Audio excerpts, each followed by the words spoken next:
professional development area I will be further discussing is relationships. This area links with standard 6 to 9 of QCT's Professional Standard of Teachers. Creating a supportive and engaging classroom environment is crucial to maintaining a good relationship with students. From my personal experience as a student in a classroom, the ways in which a teacher interacts with students and plans lessons effectively plays a major role in my learning, as I felt that they really cared about my education. Therefore, as I stated in my poster, I aim to get to know the students I teach very well, and one of the methods which work best for me is introducing myself to the class when I first begin my lesson and allowing them to introduce themselves to me. It creates a good first impression and lets the students know that I am genuinely interested in them. Creating a supportive learning environment is also important, as it allows students to be more engaged in their learning and speak out instead of keeping quiet.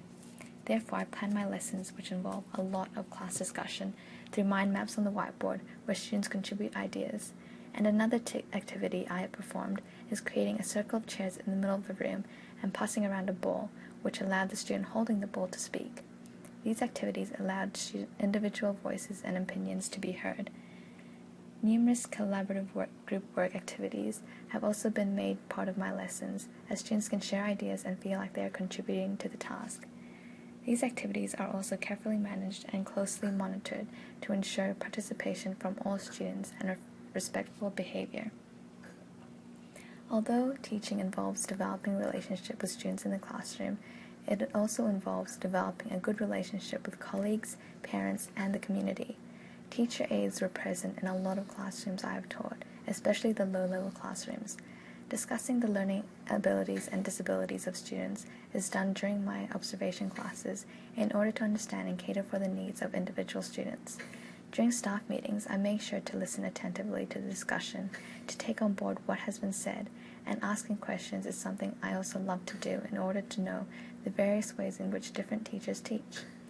I have also developed a good relationship with other pre-service teachers working in the same school. I have shared my resources with them and vice versa in order to provide students with a variety of learning material to keep them engaged.